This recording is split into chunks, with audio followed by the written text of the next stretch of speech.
This is Gary. Okay, first up, a couple reminders, a brief introduction, and then we will do this.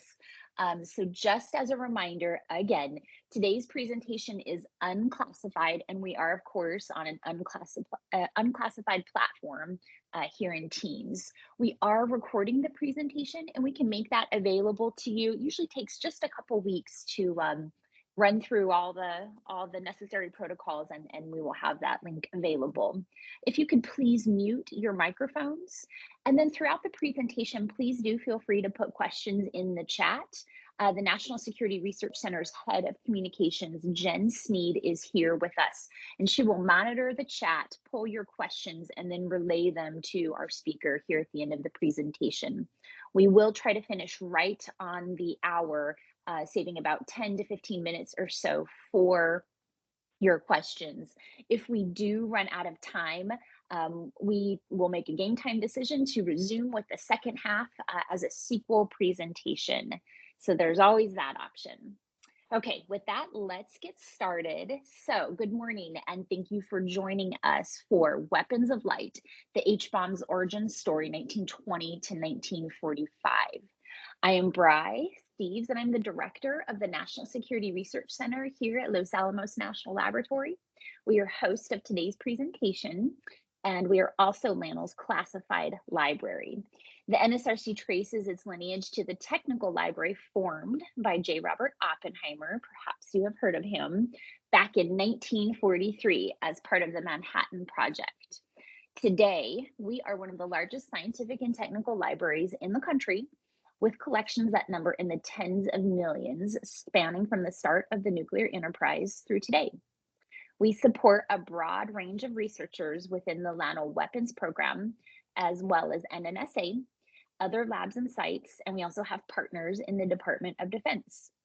Our staff includes librarians, archivists, digitizers, historians, just like Alan, and media specialists, just like Jen.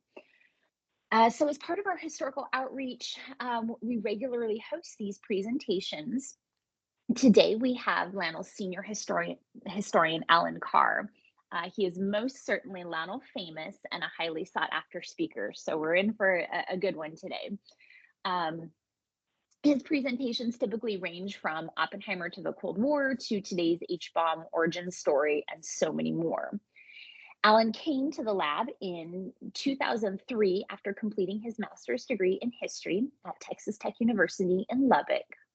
In addition to his custodial role in the NSRC's millions of holdings, Alan conducts research, contributes to our original documentaries, books, white papers, articles, etc., and is frequently interviewed by national and international media outlets. He did not appear in Christopher Nolan's Oppenheimer movie, but definitely should have. So with that, Alan, I will turn it over to you. Thank you. Oh, Brian, thank you very much for the introduction there. I wish you would have set the bar a little bit lower, though. But now that everybody's expectations are high, I will try my best to deliver. It's great to be here, and it's really a privilege to be here with all of you today tuning in. This story that I'll be telling you, I don't know exactly what's going to happen here. There's a lot of information. I'm going to have to cut some of it out to stay on task today. But if there's something that's not clear, if you see a picture on the screen that I didn't interpret, that you're curious about, or anything else, go ahead and, as Bryce said, pop that in chat. I'm going to try and monitor chat here as we go through it as well. But Jen's helping me out, my fellow Texas Tech Red Raider today. Very appreciative there. But, I don't think that there's an awful lot that's been told about the early H-bomb. Many of you probably know about the world's first full-scale thermonuclear test, codenamed Ivy Mike, which was performed in 1952. But how did we get there? What happened, if anything, back during the early days? And so you can see on the screen right now, I'll be going back to the earliest days of fusion research in around 1920 and going through the World War II era story. And if you're thinking, well, I wanted to hear more about it. I wanted to hear about the later 40s and later development. We have a talk for that. My friend Nick Lewis, the other full-time historian at the laboratory, he has a presentation that picks up right where this one leaves off. So if you're curious in continuing the story, we can help you with that here at the NSRC. So I think that we should jump right into it. As many of you know, I like to start off with the credits so that you see who helped me before you leave or fall asleep or something like that. And I had a lot of help with this one. I don't have a technical background. I've learned a lot of science over the years at the laboratory, and probably, well, without a doubt, the best teacher among many good teachers that I've had is Earl Whitney, and that's why I've listed him first on the screen. This presentation and the corresponding book chapter that now exists on this topic that I was able to write, neither would be possible without Earl. He is one of our weapons engineers at the laboratory and one of the best technical translators that you will find anywhere. Somebody who can take very complex concepts and translate them into terms that even a historian can understand. So I'm very grateful to Earl and, of course, everybody else that is listed on the screen right now as well. Now, to start, I thought that I would show you a video clip from the Christopher Nolan movie that Bri mentioned earlier. This is kind of, I guess, the only exposure to this topic of the early H-bomb that most people have. And so I'm going to play it for you. I want everybody to pay, it's only a minute long, pay very close attention to it. Remember what happens in the sequence, as I'll be coming back to it a little bit later in the presentation. So here we go. Here's the amount of uranium Oak Ridge refined all of last month. And the Hanford plant made this much plutonium. Now, if we can enrich these amounts, we need a way to detonate them. Are we boring you, Edward? A little bit, yes. May I ask why? You'll enter this through knowing a fission bomb was possible. How about we leave it with something new?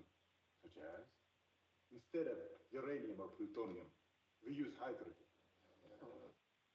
Heavy hydrogen, deuterium. You see, we compact the atoms together under great pressure to induce a fusion reaction. And we'll get not kilotons, but megatons. Okay, hang on. So how do you generate enough force to fuse hydrogen atoms? A small fission bomb. Well, since we're going to need one anyway, we get back to the business at hand. I love that scene. Hopefully everybody was able to hear it okay there. My favorite part of that sequence was kind of the overacting, the facial expressions from just the people in the crowd, oh, doing all this. Now, what you saw is how it's fit into a movie. So it's not a critique of the movie, because you have to take shortcuts to make things work in a movie. And movies, as I tell people, are intended to be lucrative and entertaining. History is kind of the opposite of that, okay? And so we try to be accurate at the expense of being lucrative or entertaining. But anyway, what you saw in that clip is not at all what happened. The reality is completely different than what you saw there, and I'm going to show you how it was different as we go through the talk today. I see that the volume was a little bit low there, so I should mention, if you would like a set of these slides so that you can enjoy the video there, I would be happy to send them to you through file transfer, and you can just send me an email, and I will get that taken care of, maybe with some help from my colleagues. Oops, we won't watch it again. Let's go on to our next slide and talk about, I guess instead of the rest of the story, we should talk about the real story. And the real story goes all the way back to 1920. Now, at this point in the talk, I want everyone to drop the term bomb from your lexicon, okay? We're not going to think about bombs for a few slides. Instead, we're going to think about stars. So we have one pretty close, only about 92 million miles away from us, the sun. Think about the sun. If it's the year 1900, you have no idea what illuminates the sun. Why is it there? Why does it produce all of that light and heat? Well, in 1920, Arthur Eddington, who you see over on the left-hand picture of the screen there, he's the one to first propose the idea of fusion for powering the sun. And I'm going to show you, because it's going to take another 20 years, but I'm going to show you how that reaction, what it looks like and how it works. But he thought maybe fusing elements together, the energy that's created in that fusion process is what creates the heat and the light that we see from the sun. So this predates the concept of fusion by or I should say fission, which we all know a little bit more about, by several years. So fusion goes way back. Now, the issue at that point in time was, well, how could you fuse elements together? Because at that point in time, they thought that the nucleus of an atom was something that was, well, that's kind of as small as it gets. You can't penetrate it. It's solid. There's just no way you could penetrate it to fuse with another molecule, much less split the nucleus of an atom, which is something that's going to come up about a decade after this. Well, enter Niels Bohr and the other early physicists who had been thinking about quantum theory. Maybe the universe is not quite as solid as we think. Maybe atoms aren't as solid as we think. So if you were living back in those early days of the 1900s or for hundreds of years before, you look at the picture over on the right, in the classical physics world, you saw these solid objects. Well, enter the quantum world. Maybe those things that we thought were solid aren't. Maybe these things out there, the nuclei of atom, maybe they're and you can see this on the bottom part of the chart there, maybe you can penetrate them after all. Maybe this energy, maybe these particles, instead of being solid, are actually in waves, energy waves that can travel through barriers in a way that we didn't think before. This was an idea that even Einstein had a real problem coming to terms with. He and Niels Bohr would argue about this and other concepts. But the important part for our lecture today is that as the early experimentalists were, just really couldn't, it was really difficult for them being anchored in that classical world to understand these new concepts. You have younger physicists like George Gamow come along, and that's George in the middle photograph there. The young lady who he is offering a drink to, her name is Eugenia Kassemeyer, and Kassegeisser, I should say. And so anyway, she is going to come back a little bit later in our presentation, just briefly. She ends up marrying a German physicist named Rudolf Peierls. And she comes to be almost a mother figure to scientists, famous scientists like Freeman Dyson and Klaus Fuchs as well. So the story of Klaus is for a different day also. But anyway, Gamow was a real character, and he just was not satisfied with these early explanations for the nucleus of the atom being a solid, indivisible object. And so anyway, he's very curious about that. He's very curious about this fusion concept for powering the stars. If you can penetrate the nucleus of an atom, you can potentially fuse it together. Okay, so on this slide, we have that basic concept. It might be possible to fuse these the nuclei of atoms together, and if you can, maybe produce a lot of energy, but it's still theoretical at this point in time. So one, we have our concept. The thing is, if you are going to fuse, and this did come out of the video clip that we saw a few minutes ago, if you are going to fuse the nuclei of atoms together, you're going to need a lot of heat to do that. Well, where is the heat going to come from? 1932, Enrico Fermi, and you can see young Enrico there on the left with his wife, Laura. Fermi comes up with the idea, or I should say, he explains the concept of photons, how they come into existence. And again, for our quick lecture today, the easy way to understand this is shake an electron, out comes a photon. Well, what is a photon? It's heat and it's light. We've all experienced photons. It's a cold day, you're in your house, you've built a nice fire there, you're feeling those photons come off the fire and warm you up. So that's what a photon is. It's heat. And if you're going to do fusion, you need a heat source. And Fermi has shown us that it might be possible to use photons as the heat source for that. Again, we're not thinking about bombs. We are thinking about stars at this point in time. There's several significant discoveries that are made in the 1930s, including the discovery of the neutron, which is a basic part of the atom. And let's talk about atoms very quickly here. Now, hydrogen emerges as a potential fuel for powering the stars. And hydrogen makes a lot of sense because it is the most simple atom in existence. It is the most abundant atom in existence. And there is a lot of energy to potentially be released from hydrogen. So basic hydrogen, when we refer to hydrogen, we're usually talking about what is called protium, but just ordinary hydrogen. You see kind of a model of it there on the left. It's just one proton with an electron going around it. Deuterium is going to be an important part of our story today. You see that in the middle. If you add a neutron to that proton, it's still hydrogen, but it's a new isotope of it, deuterium. Now, Hans Bethe, you see Bethe over there on the screen. He's working with one of Edward Teller's students. So anyway, the chain, the academic chain very quickly is George Gamow was born in Ukraine, which was part of the Russian Empire, then part of the Soviet Union. He didn't like living in the Soviet Union. He got out and never went back, comes to the United States and starts teaching at George Washington University.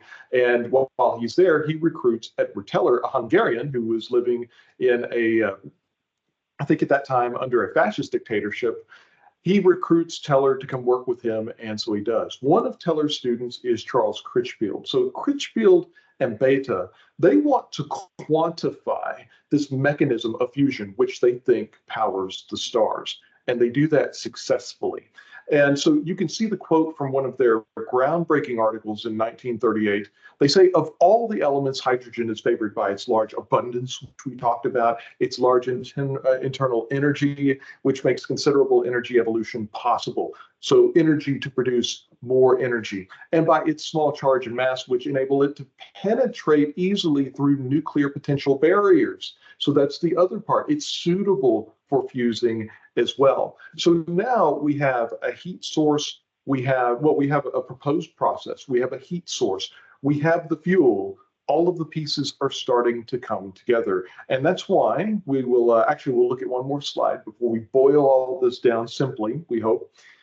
The next big discovery that's made, which you've all heard about, is fission. So fission is produced in Nazi Germany in 1938, and it is interpreted as nuclear fusion early the next year.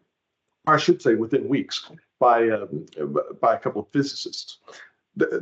I'm going to try and stay focused here because this is where we really get off track and talk about the story that probably you all know already. Well, anyway, fission is the process that's going to power the weapons that were developed by the Manhattan Project during World War II. Okay, but anyway, for now, at about the same time, in the early part of 1939, Bethe publishes an article that explains the processes that fuel the stars, basically that illuminate the stars that we see. Now look at the chart that we see over on the right-hand side of the screen. This is a proton-proton chain. So H1, just ordinary hydrogen, which is everywhere and at huge quantities, you slam a couple of those together and it produces a deuterium atom and releases another basic hydrogen atom. Well, then you take a couple of deuterium atoms, you slam them together and you get helium-3, so you can see that. You take helium-3, you slam it together, you get helium-4, it releases more hydrogen atoms, basic hydrogen atoms, to go out and fuse. And so it's a cycle, and that cycle with each of these collisions, especially that collision of the two helium-3 atoms, you get a tremendous release of energy, which all of us interpret as heat and light. And that's how the sun works. Now, at this point, nobody's thought, well, gee, I wonder if you could turn that into an explosive. Not thinking about that yet. We're still focused on stars. Ultimately, Hans Bethe is going to win the Nobel Prize several years later for this work that he is doing. So anyway, we're going to stay focused on fusion. We're not going to talk about fission and the World War II weapons and different things like that, unless you want to, if we have time left in chat.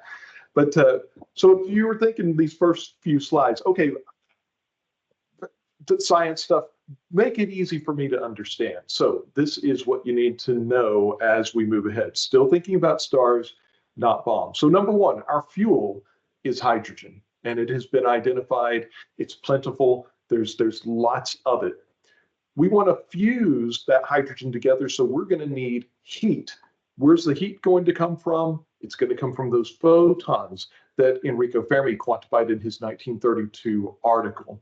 Now, because we now know that the nucleus of an atom can be penetrated, it can be fused and maybe split as well. Both of those reactions producing a tremendous amount of energy. We know that fusion is possible. Fusion is now been identified positively as the reaction that is illuminating the stars that we all see. So, how do we get to bombs? Well, World War II starts in 1939. As I didn't mention that before, but we get to the fall of 1941. The United States is not quite yet in World War II. It's an active combatant, but things are not looking very good. And the war in Europe is about 2 years old at that point in time. So you see the picture there on the top. That's Edward Teller on the left and Enrico Fermi. I think that picture was taken in the early 1950s, but just imagine it was taken in the early 1940s instead. They have a conversation one afternoon, and Fermi proposes the idea of a deuterium bomb, of a fusion bomb. Now, this is the first time that this idea is proposed in history that I know of. There are a couple of accounts that say that it may have been produced elsewhere, but I've not seen the actual documentation on that. And until I do, this conversation is the beginning of the H-bomb. So Fermi proposes the idea. Teller is fascinated and horrified by this idea. And so he immediately tries to demonstrate that it won't work. It's not possible. And very quickly, and of course, Edward, if he were here with us, I think would be the first one to admit that his calculational tools were not that excellent. He was not that great. That wasn't his strong suit. We'll talk about his strong suit later. But he pretty quickly dismisses this idea. He says, you know, Enrico, there's not going to be enough energy to sustain a fusion reaction to get a real explosion. It's impossible. And so that's kind of the end of it for a few months. But as those months pass, of course, the United States does become an active combatant in the war in December of 1941, a couple of months later, when the Japanese attack Pearl Harbor. This idea, Edward just can't get it out of his idea, or get it out of his head, though, this idea. And so in the spring of the next year, 4 or 5 months later, he partners with another physicist named Amy Konopinski. And we'll see a picture of Konopinski on the next screen, I believe. He enlists Konopinski to help him prove, absolutely, to demonstrate calculationally that you cannot make a fusion bomb. So they set to work. And every obstacle that they come up against, they kind of find a solution for it. And so it looks like, well, it might actually be possible after all. So at this point in time, J. Robert Oppenheimer, Brian mentioned Oppenheimer earlier. We saw him in the film from the Christopher Nolan, or saw him in the Christopher Nolan film clip from earlier. Oppenheimer is now involved in this, in what will become the Manhattan Project. Manhattan Project doesn't formally exist yet, but there are people in Washington who are thinking about designing a fission weapon, and Oppenheimer has been drafted to kind of help with that. Now, the culmination of this early work on the fission bomb culminates at a top secret conference at a public university, Berkeley.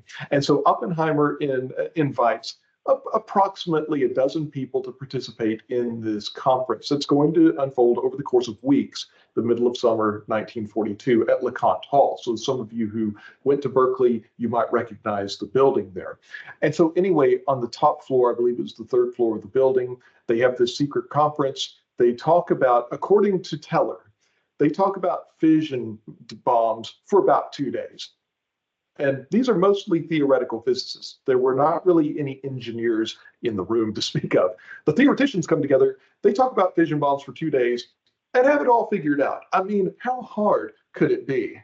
And it's at that point in 1942, nearly a year before Los Alamos comes into existence, that this idea of the hydrogen bomb comes up at the Berkeley conference. And instead of getting laughed at, Edward Teller and the others there, all of them, Oppenheimer, Robert Serber, you see Emil Konopinski over there on the left, Richard Tolman, I mentioned Robert Serber on the screen, you see pictures of them. They're all fascinated by this topic, and they spend the next 2.5 weeks talking about fusion bombs. According to Teller, 90% of the Berkeley Summer Conference was focused on building a fusion weapon. We don't have a lot of documentation from that conference, but the only thing that I know of that is a first-hand report of what happened there was written by Oppenheimer, and that document is still classified. But I have extracted an unclassified portion of it here, which you have already read on the screen, I imagine, there on the bottom right. Now, is that scary or what? So 3 tons of deuterium, when burned to completion, they're going to give it an energy evolution equivalent to that of 10 to the 8th tons of TNT. This is about 10 to the 4th times the original estimate of energy released from fission bombs. Now, what we are talking about there is, as Teller was talking about, megatons, millions of tons of TNT equivalent, not just thousands of tons, but millions of tons. And what's that going to do? Well, they estimated at that point in time, this kind of weapon from 3 tons of deuterium will devastate an area of about 1,000 square miles. So they are thinking really big. Now, here's the thing. At that point in time, the idea is to fuse deuterium atoms with deuterium atoms. Now, deuterium is preferred. And remember this, because it is cheap. Deuterium in its liquid form is heavy water. You've heard of heavy water before, deuterium oxide. Now, you can find deuterium molecules in just ordinary water at a rate of about 1 in every 4,600 molecules. Now, that may seem pretty rare, but there's a lot of water in the world, and so you can get a hold of deuterium relatively easily. It's pretty cheap, and so the fuel to make that kind of explosion is not that hard to come by, and that's why it is the preferred fuel. Now, at the conference, Konopinski, who had been working at the University of Indiana, before the war started, he had been involved in some early cross-section measurements, some early experiments pertaining to this work. So he proposes, with a little bit of background, having a little bit of background on this, he says, well, what if we fused deuterium to tritium? So what is tritium? Let me go back a couple of slides very quickly here. Look all the way over on the right. Tritium is hydrogen with 2 neutrons. Okay, so it's a little bit different. Now, I am actually not qualified to explain the physics of this. We could probably find someone. But he thought, well, what if we fuse these 2 isotopes of hydrogen together? Well, why would you do that? Well, he thought that the ignition temperature may be lower. And if the ignition temperature is lower, it makes it more of a possibility that you might actually be able to make one of these. And so this idea of fusing deuterium and tritium first comes up in the summer of 1942. Konopinski is the one to suggest it. Now, the reason that this is not really the main idea is for making a hydrogen bomb is that tritium is almost non-existent at that point in time. The only way that you could make trace amounts of tritium was in a cyclotron. Now, later, when reactors come into existence, you can make a little bit more as a byproduct of a nuclear reactor, but at this point in time, it's kind of unobtainium. So anyway, it's basically unknown, and it's extremely expensive, but it is a possible solution to the problem. But again, at this point, we want to make a deuterium bomb. The basic idea among the theoretical physicists coming out of Berkeley in August 1942, when the conference comes to an end, is that fission weapons, they look pretty simple. They're going to be expensive. You're going to need a lot of fuel to get a relatively small explosion out of a fission bomb. On the other hand, fusion weapons, well, they look like they're cheap. It's just a bunch of deuterium. But it's actually going to be more complicated putting these together, and you're going to need, as Edward said in the video, some kind of fission reaction to produce the heat that you need to fuse these materials together. So as we go on, a very quick side note here. Well, we're now at war with Nazi Germany. And everybody knows a little bit about the German nuclear weapons program. They did have one. It was not successful at all, as you probably all know.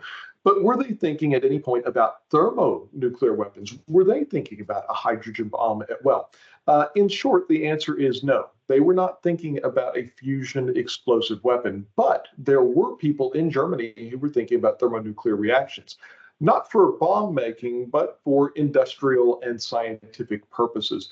In fact, you can see this. I've got a patent from 1939 on the screen that was filed in Germany, also in the United States, by Hartmut Israel Kallmann, who you see a picture of there on the left. Now, do you think that Hartmut Israel Kallmann is a member of the Nazi Party? The answer is no. So he is Jewish. And throughout World War II, he is being hunted by the SS in Germany. He survives, fortunately. The picture that you see there on the left was taken of him later in life.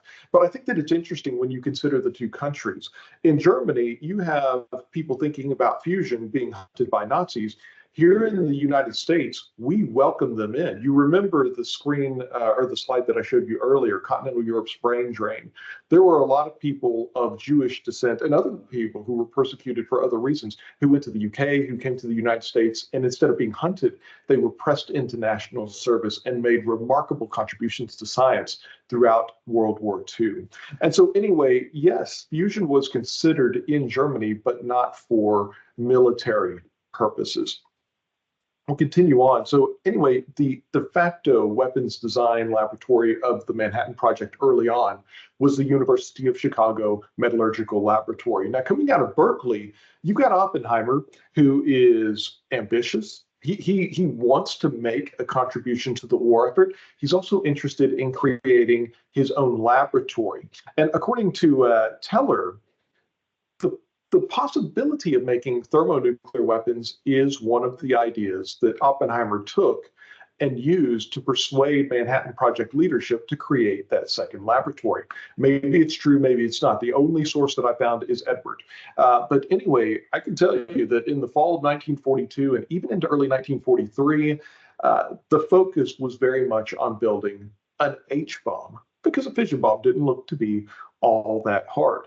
So anyway, the issue now is we need to actually, instead of just having the theorists talk about what might be possible, we need some experimental physicists to come in and actually start doing some experiments to measure the cross-section. What is the likelihood of deuterium-deuterium fusion versus deuterium-tritium fusion? And so that work is going to be assigned to Purdue. I don't know if we have any Boilermakers in the crowd. Go ahead and announce that proudly in chat if you would like to. But Purdue was involved in the H-bomb program even before there really was an H-bomb program. Now, meanwhile, the Manhattan Project has its first big scientific breakthrough when Enrico Fermi, you can see him, he's the photograph in the middle there, produces the world's first controlled nuclear chain reaction at the University of Chicago. And you see the nice color picture, or I should say painting of that we have on the screen right now. I love the quote from Arthur Compton, who you see on the right. He is the leader of the laboratory there at Chicago. Of course, they built this reactor underneath the stands of the football field. And the president of the University of Chicago didn't know about it. Compton said President Hutchins was in no position to make an independent judgment of the hazards involved. Based on considerations of the university's welfare, the only answer he could have given would have been no. And this would have been wrong. So anyway, that's how things operated during World War II, and I would say for very understandable reasons. So anyway, as we continue on, and I guess we'll shoot for another 15 minutes, 15, 20 minutes and see how far we get. Hopefully you're all still having fun and awake. You can let me know in chat if you're still there. But anyways, we continue on. We get to the beginning of 1943. Construction work begins at Los Alamos, building the laboratory. And it's only in the opening months of 1943, March-ish, that it becomes clear the problems associated with actually making a fission bomb. Because, yeah, if you make one on a chalkboard, that's not that hard. But what about actually manufacturing something, a physical object? That's going to be a lot harder. And that becomes clear finally in early 1940, so 43. So at least Bernadette's with me there. Excellent. We'll continue on then. But anyway, as they do, they're going to have to shift priorities. You can look over there on the right. This is a document that we have in the NSRC. Those are Oppenheimer's handwritten notes from March 1943. And included in those handwritten notes, he says, what are the chances of initiating thermonuclear reactions? What would do this? What are the known scientific and development problems? Estimate of time. It's still a priority. But at about the same time that he writes that, it becomes clear if we're going to make a fission bomb, we are going to have to change our priorities around. So when the laboratory has its first technical conference the next month in April 1943, the Los Alamos Primer Conference, well, the work on the super, that's what we're now going to call the thermonuclear, the hydrogen bomb work, the super. Work on the super becomes secondary to work on the fission bomb. It doesn't completely go away, but it's not going to be one of the main lines of research at the laboratory. Nonetheless, Teller is given a group that is allowed to study the super and to theoretically explore the idea of implosion for making a fission bomb. So at this point in time, implosion is not the main line of research either. It's going to become the main line of research 1 year later, a little bit more than that later. But at this point in time, it's kind of a far out idea that Teller is allowed to explore, as is the super. Now, at the same time, a cryogenics facility is also built, and you can see a picture of it there on the screen. Why a cryogenics facility? Well, here's the issue. If you are going to make a deuterium bomb, deuterium is most commonly found in gaseous form. Now, if we're going to take that fuel, enough fuel, think about that, 3 tons of deuterium gas. How much space is that going to take up? You are going to need a huge amount of space to contain that much gas. And is that a deliverable bomb? Well, no. If you liquefy that gas, it gets a lot smaller. So if you turn that deuterium gas into a liquid, you can put it into something much, much, much, much, much smaller that you might be able to put in a bomb, which you can put on a plane. So let's make liquid deuterium. I mean, how hard can that be? Well, as it turns out, the point at which gaseous deuterium becomes liquid deuterium is negative 423 degrees. So how are we going to produce temperatures that cold? We're going to build a cryogenics facility. And again, the reason why is that we need to get that gas down into something that takes up a lot less space into liquid form. The badge photo that you see is Earl Long. And so Earl Long is tasked with this. I don't know if we have any Ohio State Buckeyes, but some of the studies that were required for the safe handling of liquid deuterium were outsourced to Ohio State. Okay, and so that's what is going on at this point in time.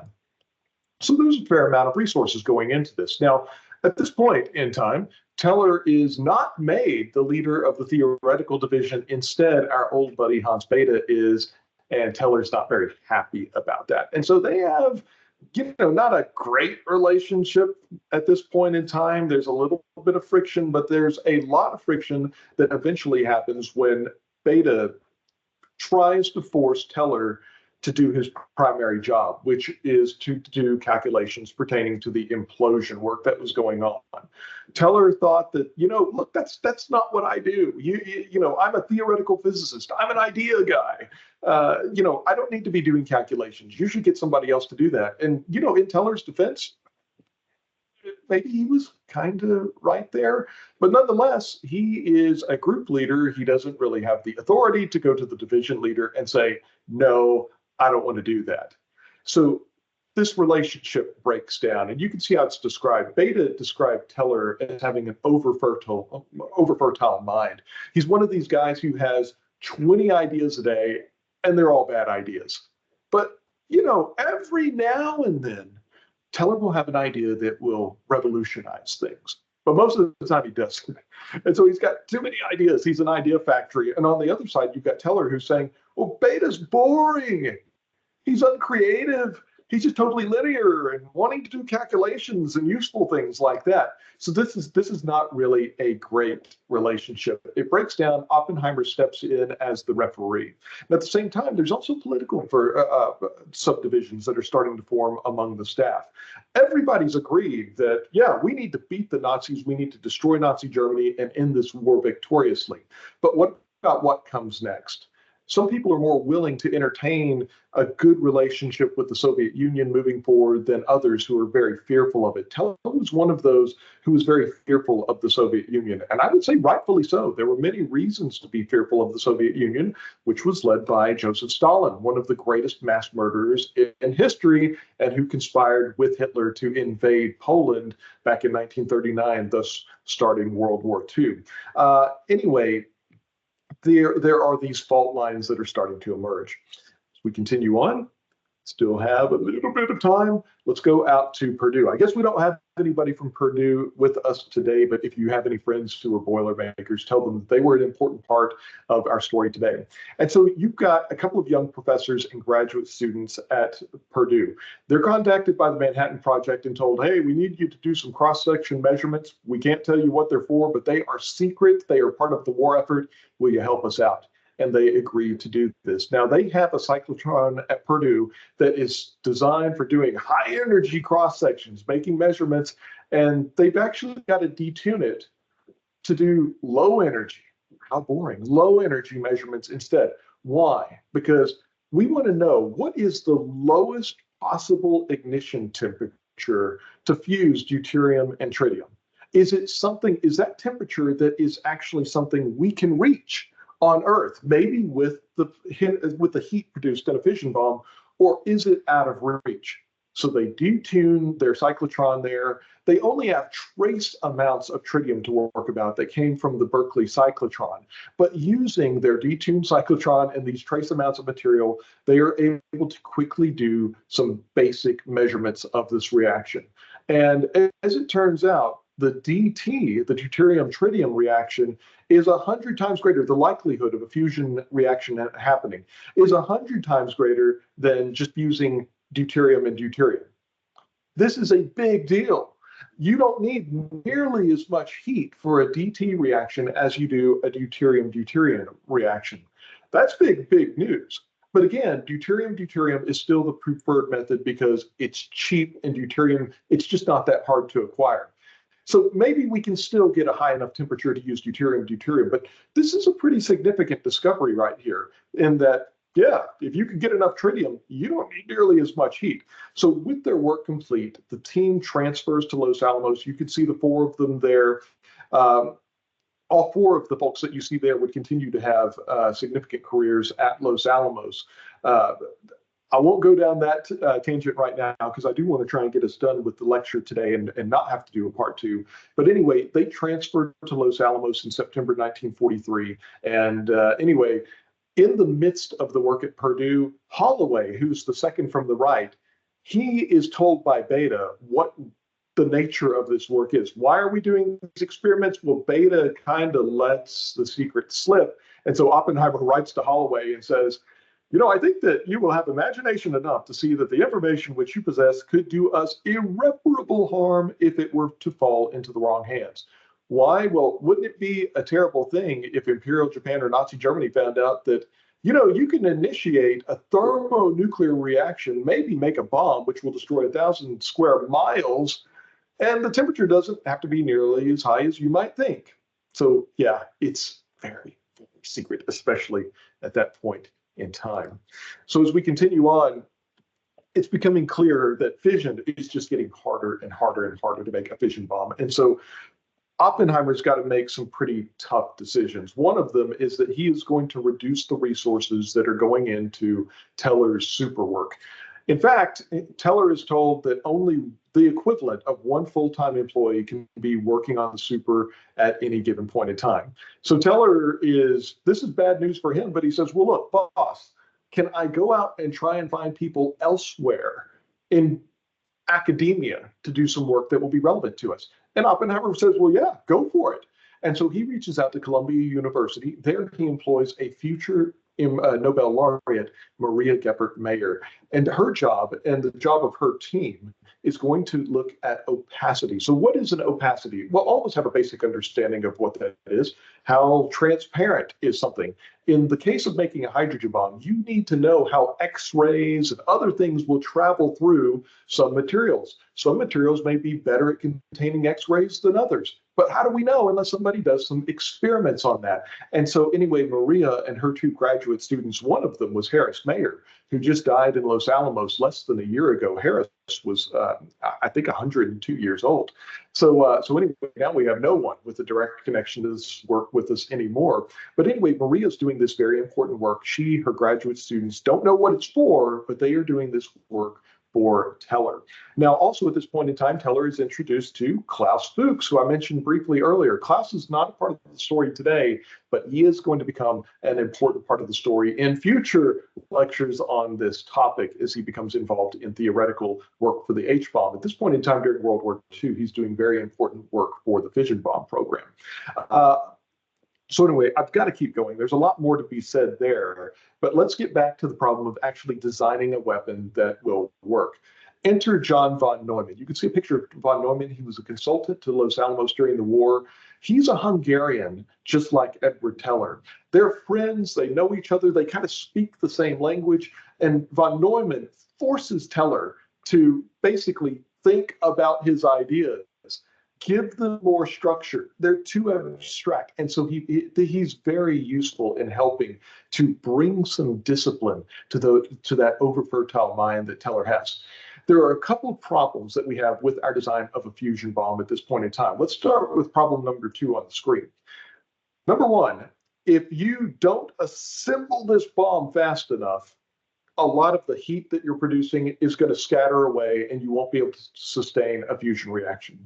So this is known as inverse Compton scattering. You can see a picture of it there on the screen, an illustration of it. The other problem, though, is if you assemble it too fast, it might blow itself apart. So it can't be too slow, it can't be too fast, or you're going to have a problem. And these are the problems that they are looking at in the theoretical division at this point in time. So enter Jane Roberg. You can see Jane there on the screen. There's Konopinski over on the right, who we met earlier. Jane's doing work in theoretical division. She's allowed to look at this issue. Well, she's got some bad news for us. She demonstrates scientifically that we're not going to be able to use deuterium and deuterium. It's not going to work. We will not be able to achieve the level of heat necessary to sustain a deuterium reaction. You can see her work reflected in the January 1944 T Division progress report there at the bottom of the screen. So that's a problem. So think about all this. We might assemble it too fast and blow the weapon apart. We might not be able to assemble the weapon fast enough, and it may just carry away all of the energy from the initial fission reaction.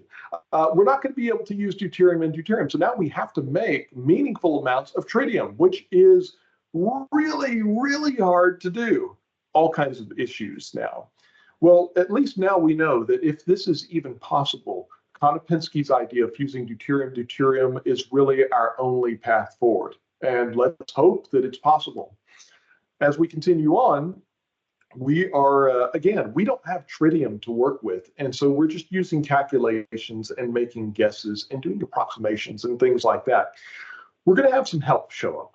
First, Stan Ulam. So you can see a picture of Stan over there on the left. Stan was a Polish mathematician. He had immigrated kind of accidentally to the United States just days before World War II started and his homeland was invaded by the German army.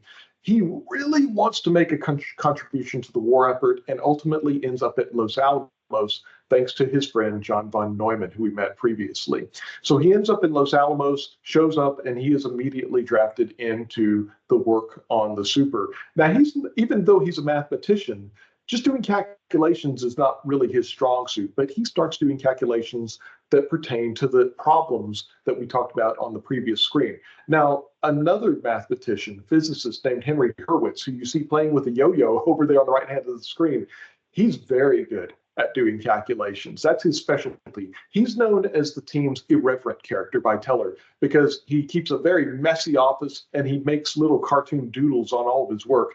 But again, he's really doing good at calculations. He does calculations pertaining to the inverse Compton cooling problem. Okay. And he figures out, deuterium, tritium, that's still looking like a real possibility. So that's a little bit of good news for our program. But as implosion, so remember we talked about Teller's early implosion work? 5 minutes, we'll see. The early implosion work, I think Megan told me I could go a few minutes over, so I may take advantage of that. We'll see when the hook comes out. I'm pulled off the screen. But anyway, as we continue on, implosion becomes a major part of the laboratory. It becomes a main line of research in the summer of 1944. And so Oppenheimer, again, has to make some difficult decisions pertaining to that. The super work is allowed to continue, but we are going to lose some support to the implosion program. Okay.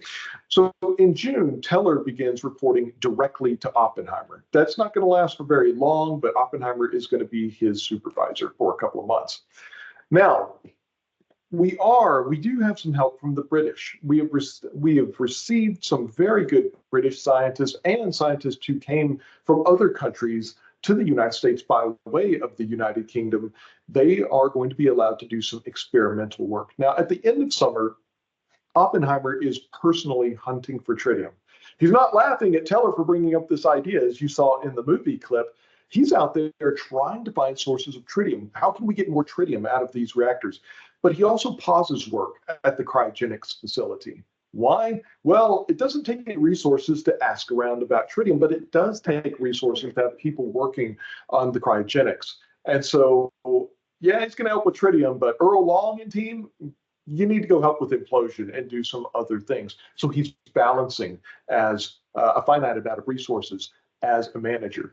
In September, Enrico Fermi is given his own division at the laboratory, and it becomes known as Fermi Division. So F Division, Group F1, is led by Edward Teller, and his sole focus now is on the super. So Group F3 is going to be led by Egon Brecher. Now you can see Brecher standing there in the middle photograph on the left. He is Swiss. He fled to the United Kingdom, came to the United States. He's an experimental physicist. So think about it. At this point in the war, there are two entire groups, and they're little groups, but two groups that are totally focused on the super. His job is to kind of start where the Purdue physicist left off. He's hopefully going to get more tritium out of a reactor, be able to have a more complex experiment to try and verify the work that was done at Purdue. Again, that work at Purdue was the best anybody in the world could do at the time, but kind of sketchy given the amount of resources, the scant amount of resources that they had. Brecher eventually is going to have more resources than they had. And so anyway, you can see Oppenheimer's charge to Brecher there in October of 1944. And just to point out the people in the photograph there, you can also see Hani Brecher, his wife, over on the left on a hike with Edward Teller. All of these photographs, by the way, came from the Brecher family. You can see Egon there talking with one of the Native Americans. I believe that is taken at San Ildefonso Pueblo. And then, of course, a very rare color photograph of Enrico Fermi during the war over on the right. So we don't really have time to talk about this slide very much at all here, but von Neumann is going to come to the rescue again. There is an early supercomputer, if I can use that term very loosely. Nick Lewis would not approve of this, but anyway, the ENIAC computer is being built at Penn University to calculate artillery arcs and things like that. Von Neumann is helping them. He's a consultant there as well. And he says, well, hey, what if we use the ENIAC to perform calculations pertinent to the super? Would you like that help, Los Alamos? And of course, we take him up on that offer. And those calculations, which are the first that are run on the ENIAC, very useful for our program and very foundational to the field of computational physics. Meanwhile, the Hanford reactors are only cranking out about 4 milliliters of tritium per month. So we don't have as much tritium as we need, but anyway, this work has captured the imagination even of people at the highest levels of government. You can see that Richard Tolman, who's there at Berkeley, he is kind of the liaison officer between one of them, so the scientist, if you will, liaison scientist between Los Alamos and the higher ups. He reports to the Secretary of War that this super weapon it could change the nature of warfare. You might have conflicts which begin and end on the same day as a result of just one detonation. So running through here very quickly now, not a whole lot that we have to talk about on this slide. Nazi Germany formally capitulates on May 7th. By the way, that same day, within about 9 hours of the formal surrender of Nazi Germany, the rehearsal test for the Trinity, or I should say for the Trinity test, is performed. Now, Oppenheimer is reporting to the interim committee. So remember, Congress doesn't know about this. So there is an interim committee, or I should say a temporary committee, that is supposed to be ready to advise senior policymakers in Congress once this becomes known to the public. It's an interim committee. There's a scientific panel on it. Oppenheimer is one member of the committee. They reaffirmed that, yeah, we might be able to produce a 100 megaton super bomb. It's within the realm of possibility. How powerful is 100 megatons? Well, imagine Hiroshima. We've all seen pictures of Hiroshima. 100 megatons is the release of about 7,000 times as much energy as was released at Hiroshima. Big deal, okay? Hence you see the quotes. Now, meanwhile, though, Brecher has finally got an appreciable amount of good reactor tritium and begins measuring, at about the same time as the Trinity test, begins measuring the cross-section of deuterium and tritium. And they confirm that early work at Purdue. You don't need nearly as high a temperature to initiate a thermonuclear reaction as you might think. And that's reflected in the quote that you see from Anthony French. French was a British scientist who came to the United States. He was in F3, and he reports, it was for real. And the implications of that were monstrous. We realized that something very momentous had happened. And so again, Trinity's happening, but can you imagine these scientists? Yeah, that's a pretty big explosion there at Trinity, but there may be something immensely, immensely more powerful than that just over the horizon. Truly, these results were alarming. So Enrico Fermi, you see him over there on the right again, he is going to give a series of 6 lectures on the state of the art of the hydrogen bomb, starting within a week of the bombing of Hiroshima. Now, the war comes to an end, and I'm not going to talk about the end of the war and the atomic bombings today because I have like 2 minutes left, and hopefully we'll be able to do a little bit of Q&A. I think we're going to make it, Bri. I think we're going to make it. But anyway, I do have a presentation on the atomic bombings if you would like to hear on that topic at some other point in time. So we're going to skip over this. Just know for now that F3, Egon Brecher, French, and the others are continuing to do their cross-section work at this point in time. Now, after the war was over, Teller claims that Oppenheimer just said, oh, there's no need to continue super work. Now, eventually, Oppenheimer is going to be opposed to the development of the hydrogen bomb. Whether he immediately became opposed to it at the end of the war, I don't think we'll ever know. Do you believe Teller or not? It depends. I can make a case either way. But anyway, work does continue at Los Alamos after the war with his approval. He is going to be the director until mid-October 1945, when he is replaced by Norris Bradbury, or succeeded, I think would be a better word. Oppenheimer was a big fan of Bradbury, wanted him to take the reins as director, and indeed he does. Now, what is Bradbury's opinion of this work? He says, we cannot avoid the responsibility of knowing the facts, no matter how terrifying. So what about the work itself? Well, Enrico Fermi, in his final classified lecture, he says that, you know, he's pretty pessimistic that this can be made. But nonetheless, in his words, the procedure that has been adopted to try to resolve the question of practicability of the super is that Teller shall propose a tentative design which he considers somewhat over-designed, and the lecturer, me, Enrico Fermi, will try to show that it is under-designed. This makes the Pope, and that was Enrico Fermi's nickname, was the Pope, because he was infallible when it came to experimental physics. This makes the Pope the devil's advocate. So our last slide for today, I'm going to take a couple of minutes, if I can, Megan, to go over time here, but just a couple of minutes. I want to go back and look at Oppenheimer and Teller. Now, they're probably going to be forever remembered now, thanks to the Christopher Nolan movie, as they were shown in the film that we started out with. But what we've seen today is that the actual reality was quite a bit different. Oppenheimer was a supporter of the hydrogen bomb. Look at his history. Back in 1939, he and his graduate student, they published an article that may very well have won Oppenheimer the Nobel Prize had he lived longer on black holes, the collapse of stars. Basically, when a star had run out of that thermonuclear fuel, he was interested in this science. He chaired the 1942 Berkeley Summer Conference, which spent most of its time talking about thermonuclear weapons, and wrote the only formal report that we still have of that event. As the director of the laboratory, he personally hunted for tritium. He managed Edward Teller. He was interested in this. He brought up the super with his superiors continually throughout the war. He did everything within his power to support the super without compromising the fission program.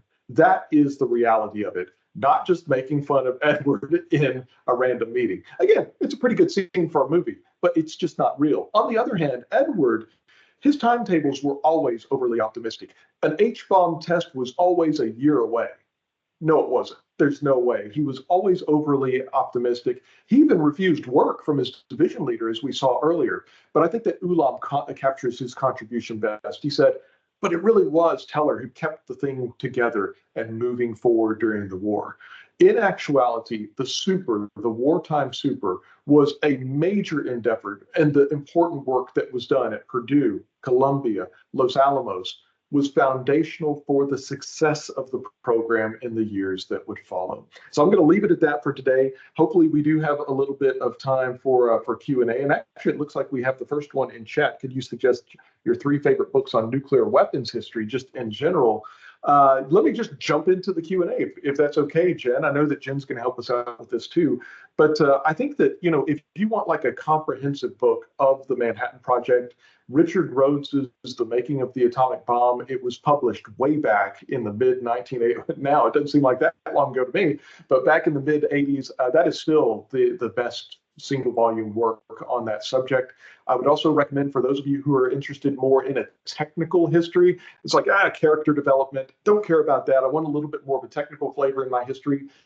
Critical Assembly. Critical Assembly was prepared by multiple authors. One of them was Roger Mead, my predecessor. He was also the program director for the publication of that book. So Critical Assembly, Lillian Hoddeson is listed as the lead author, and you can find that on Amazon. And then beyond that, there's just so many good books, so many great memoirs on this, a lot of great biographies of Robert Oppenheimer. I guess I'll mention American Prometheus, which was written by Kai Bird and Marty Sherwin. That is the book that was purchased. The rights to it were purchased to make the Christopher Nolan movie. Kai Bird was there. Actually, that movie, the film, the clip from the film that I showed you earlier, Kai Bird was in New Mexico, and he witnessed the making of that, or the filming of that scene at Ghost Ranch, about 45 minutes away from Los Alamos. So I would recommend that book as well. I know that those are, especially American Prometheus and The Making of the Atomic Bomb, are very well known, but there's so many more. So David, if you're looking for something on a more specialized topic or a memoir or something like that, shoot me an email. My email address, by the way, is abcarr@lanel.gov. I may not be able to get back to you immediately, but I will get back to you with additional recommendations. If you want to set up these slides or some others, if you want to schedule another talk, I will. I'd love to hear from you. There we go. Thank you, Brian. Let's see, Jen, was there anything that I missed in chat, or are there any questions for today? And by the way, Megan, thanks for giving me a couple of extra minutes there. Very much. Well, hi everyone. Alan, thank you so much. There weren't any questions. I think you held everybody spellbound by your presentation. So no questions so far in the chat, and I'm seeing a lot of applause. So, oh yeah, and we've got, it looks like Jordan Herder recommended Apocalypse Factory by Steve Olson, a very good history of Hanford and plutonium production. Alan, can I ask, would you recommend Richard Rhodes' second book, Dark Sun, about the hydrogen bomb? Is that something that you'd also recommend? So I would recommend it, but I would add a qualification. So this history that I've told you about today, Nick Lewis and I have written multiple chapters for a book that may or may not come into existence. We'll see. Brian will know more about that eventually. But anyway, going back to Richard Rhodes, a lot of this information that you heard today, some of it you won't find anywhere else. A lot of this history that I put together comes from still classified documentation, and Nick and I have extracted the unclassified portions of it. When Richard Rhodes was writing Dark Sun in the late 1980s, he didn't have access to those records. And even today, most historians, they don't have access to that documentation. So if you look at that book, it's actually going to be more about like espionage and the Soviet program. He used the sources that he had available at that point in time. And so if you take that book with the expectation that it's not going to be an instruction manual on making an H-bomb, in fact, it's not going to be overly technical, there's going to be a lot of espionage, then I think that you'll like it. If you go in looking for a history of the US H-bomb, a technical history of it, you might say, well, there's hundreds of pages here about the Soviet program and all this other stuff. Well, just know what you're getting into. So I would recommend it on that basis. Now, the chapters that Nick and I have written on this, they are not publicly releasable right now. They are unclassified and can be shared within the complex. And so if you would like to see kind of my chapter pertaining to this history today is the better part of 30,000 words. So it's a long book chapter, but that is something that we could probably share in-house right now if you would like to see that as well. We definitely don't want it going out of the complex quite yet. Again, we'll see how it does leave the complex a little bit later. But, I think that my book chapter, there's about 200 references, or I should say footnotes, just for that one chapter. A lot of them are to documents that will never be released in full, probably, at least in my lifetime. So yeah, I guess that was a little bit more of an answer than you were looking for, but it was a good question. Thank you for asking. Thank you. Thank you. Well, does anybody else have any? I'm just seeing lots of kudos. Awesome presentation, a super talk. So there you go. I love it. Yeah, I think we are gonna. I guess we'll close. Bri, are you going to close this out? Or wait, I see a hand raised. Yeah, go ahead. Yeah. Is this Ortega? Is this Isai Ortega? No, there's clapping. Okay, I see. All right, we're good. Okay, thank you. Okay. All right, so just a quick note to say thank you for joining us. We do these every quarter. Please send feedback, requests for topics, or questions on today's topic, or for the resources that you might be looking for. I will turn it over to Megan. She always gets the last word. Thank you so much to our federal program manager, Megan Bruns, for allowing us this platform to do this every quarter. Megan, over to you. Okay. Can you hear me okay? Are we got, yes. Okay, we got, okay, good. I'm like, thank you everybody. Again, thank you, Alan. Always a pleasure to hear your talks, and I'm glad everybody was able to join us. Again, to echo Bri, if you have any topic ideas or have any questions, please don't hesitate to reach out to myself.